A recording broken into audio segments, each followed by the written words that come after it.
Hello Gemini, Sun, Moon Rising, and Venus Signs. Kamusta kayo? Sana po ay nasa mabuti kayong kalagayan. Welcome back po sa Star Tarot. At kung bago kayo rito, welcome din po kayo. Please subscribe, like, share my videos, and leave me a comment kung nakaresonate kayo. Thank you. So, first message ni Gemini, we have the world energy, which is really beautiful. Gemini, kasi see the world, this is a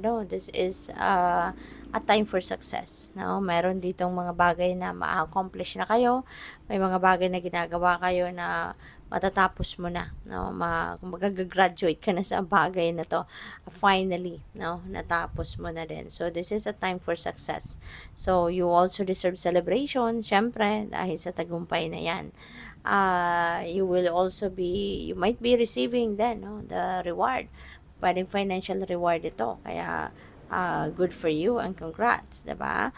At, pwede rin na may travel dito, no, na magaganap. And, good luck sa'yo. So, since this is also a ending energy, kasi di ba nga, meron ka ng matatapos na ginagawa, or ano man pinagkakaabalahan mo, ibig sabihin nito na meron kang sisimulang bago, 'di ba? Kasi when there is ending, there is beginning. So, maaari na meron kayong may mga bagong opportunities na dadating dito at yun ang sisimulan ninyo. You know? At ang maganda rito, sabi dito, the universe is in your favor, no? Talagang nakaano sa inyo yung mga nangyayari or mga pangyayari sa buhay mo sa ngayon ay naka-align, no, sa iyong destiny. Kaya napakaganda, no? So, we have the Magician. Wow. So, speaking of new beginnings, si Magician din is a new beginning energy. So, definitely, magsisimula ka, no, ng bagong yugto sa buhay mo rito. At ang maganda rito, kasi pwedeng na yung bagay na to na sisimulan mong gawin sa ngayon, this is something na maaring matagal mo na tong plano, matagal mo na tong gustong gawin. Pwedeng dream mo to, or ito yung heart's desire mo. Pero, yun nga, baka nagpo-procrastinate ka in the past, kaya hindi mo magawa-gawa. Pero ngayon, you are seeing the potential, you are seeing na yung mga bagay sa paligid mo, mga nangyayari sa paligid mo ay naka-align din para dito. Kaya ano ka, mapapansin mo to na wow, so this is the right time na for you to take action. This is the right time na for you to start doing this or start to do this, no? Yung mga ganon. Kaya good luck sa'yo. So, we also have the High Priestess. Ayan. So, you will be divinely guided, ano? Divinely guided ka kung ano man yung mga gagawin mo.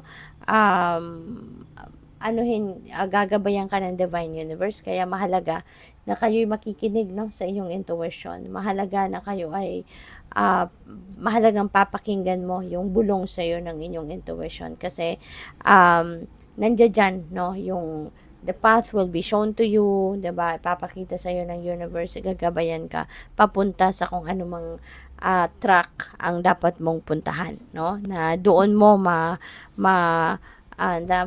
doon mo mahahanap, no, yung opportunity, doon mo mahahanap yung mga tao na pwedeng makatulong sa iyo, yung mga ganun ba, no? Kaya importanteng lagi kayong makikinig sa inyong intuition. So, maging maingat din kayo, no, kasi baka meron ditong maging mainitin ang ulo. Pwedeng meron dito mga situation na hindi ninyo ine-expect and baka magalit kayo, no? So, sana iwasan ninyo na dumating kayo sa outburst kasi hindi maganda, no? Hindi yun makakatulong sa inyong sitwasyon, hindi makakabuti yun sa inyong sitwasyon, at lalo-lalo na sa katawan ninyo, sa health ninyo, 'di ba? Kapag tayo nagagalit, nag-outburst, nako, yung stress level nito tataas, no? Yung stress level ninyo at hindi rin yun makakatulong sa inyong well-being, lalo-lalo na kung meron kayong mga hypertension, 'di ba? Nako, iwasan, 'di ba? Ang pagiging magagalitin. So, we also have trap. Ayan, pwede, no, na yung galit na to dahil siguro baka pwedeng nabudol kayo, no? Yung parang natrap kayo sa isang sitwasyon wherein baka pinaniwala kayo ng katransaksyon ninyo, no? Na naniwala naman kayo, 'di ba? Tapos eto na, hindi ka na parang let's say for example sa negosyo, 'di ba? Nakapaglabas ka na ng pera kasi naniwala ka na, maaring too good to be true ito. Tapos ngayon, 'di ba? Yung parang nandun nakapasok ka na sa isang kontrata, sa isang sitwasyon na hindi mo na pwedeng basta-bastang iwanan or labasan, 'di ba? Yung gano'n ba? Parang na-trap ka doon. So, what else? We have friendship. Ayan. So, but feeling ko, meron kang mga kaibigan na makakatulong sa'yo rito. There are friends, no, who are going to be of help sa'yo. Maaring yung mga taong ito, then yung parang makakasalba sa'yo, makakatulong na maisalba ka sa pagiging trap na ito, na sitwasyon. Okay? At pwede rin ang iba sa inyo rito is going to make new friends, no? Baka may mga bagong makikilala kayo at magiging mga kaibigan mo to.